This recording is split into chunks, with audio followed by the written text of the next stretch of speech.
All right, welcome back. All right, guys, here's that article. And let me tell you, this article is just absolute terrible news. Terrible, horrible news. Let me tell you how disappointing this article really is, okay? This article is just now confirming everything, and I'm just saddened to read it, okay? Hope you guys know what a smartass is. Okay, here we go. Let's look at this. First off, I have a lot of people that love to argue with me and tell me that Iraq has not transitioned to a new fiscal year, so this is where I got to slap them all in the face with facts, because that's just what I do. The fate of the employees' salaries after the end of next September. Why would they only pay salaries at this point through September? Oh, that's right, because that's the end of the first half of their fiscal year. So to everyone who just loves to argue and tell me I'm wrong, take that one and go smoke it, because the fate of they've only paid salaries through the first half of the year. That's why they're telling you after the fate of employee salaries after the end of September, because October starts the second half of their fiscal year. There it is, confirmed again for those of you who just love to argue. Okay? It's just fun proving you guys wrong with facts all the time. All right. Guys, on a serious note, I'm actually joking with you. This is a really good article. It's actually confirming everything I've shared with you. Let me break this down for you. I highlighted the key points so that we could focus on that, and I could break it down for you, okay? Break it down into layers and pieces and sections just to help you understand it. So let's start with the white paper reforms, okay? They announced to you guys that those are going to be implemented in stages, okay? They have to. We could at least right now break the reforms down into two stages. Phase one would be mandatory reforms they have to roll out right away, for example, such as repairing their infrastructure, reconstruction within the country, remodeling the country after the ISIS war, and improving the infrastructure, okay? Remember, while Iraq was in Washington on August 20th, they told you they got a $1 billion loan to engage and partner with GE to upgrade the power grid, okay?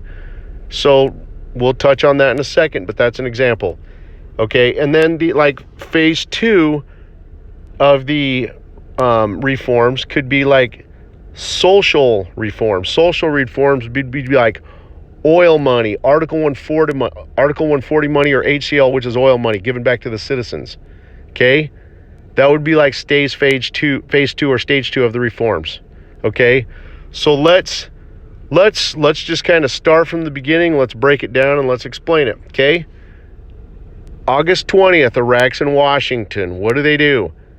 One thing I want to stress to you guys is Iraq didn't just go to Washington to talk to Trump. They could have done that over video meetings, okay? They did not need to go to they did not need to go to Washington just to talk to Trump.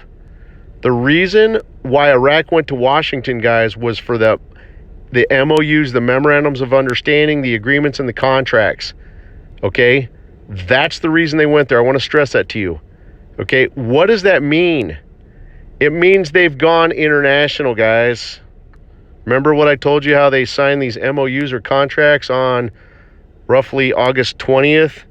Contracts have a 30-day execution period, which takes you to September 20th. Ding, ding, ding, ding. Hopefully that light turned on in your head right now, okay? They've already gone international, all right? So that's the reason why Iraq went to Washington, was just for MOUs and contracts, nothing more. Because to discuss everything they did with the Trump admin, they very easily could have done that over video chat. Okay? So let's look at this. Iraq already told you they're going to implement the reforms, and they technically started that process when they told you that they signed a $1 billion agreement with GE to rebuild their electrical power grid in the country of Iraq. Okay? That's the starting point of the reforms. That would be like stage or phase one of the white paper reforms, okay? But now remember, last year I kept telling you that reconstruction is post-rate change. And notice how they're just now starting it. Ding, ding, ding, ding, okay? So right now they're starting the reconstruction, but that's part of the reforms. That's phase one. Okay? Things like that, they would borrow money for and get loans for. Okay? Because they have to. Right now, the prices of oil is too low. They told you, let's look at this article right here. In the last highlight, it says the Finance Committee confirmed earlier that the general budget of 2020 will be brief and will focus on the operational side, while it is indicated that the next budget will be different. So right there, they're telling you that oil revenue is too low, and they're only able to cover operational costs of the government. They can't cover salaries or anything else. That's why they're getting loans and borrowing money to cover salaries, and then things like the stage 1 of the reconstruction I just shared with you, to reconstruct and rehab their country, okay, to rebuild their country's infrastructure. All right, here's what they're not going to go in debt over or borrow money for, okay, for social reforms. That's just money. Those are just checks they pass out to the citizens. They're not going to go in debt for that. They're not, okay. So this is why they're doing the reforms in stages or phases. They have to wait for the price of oil to go up. Once oil goes up somewhere around $56 to $60 a barrel, in that range, which would pretty much be, either kind of buy or at March to April of next year, that's when phase 2 starts, okay? That's when they would implement the stage 2, phase 2 portion. That's why the last sentence in this, while it is indicated that the next budget will be different, that's simple, guys, because that's when oil prices will be higher. That's when they will be able to cover and fund the social aspect of the reforms, where they're just giving checks and money out to the citizens. That's all this means, guys. And so, that's why they have to borrow money. Like in the top part I highlighted for you, it says the loan will continue to the end of this year, as the government has not used it fully as a ceiling for loans and has been set at $5 billion, and this cannot be exceeded, noting that the revenue generated from oil is not sufficient to meet salaries. So that's all this is, guys.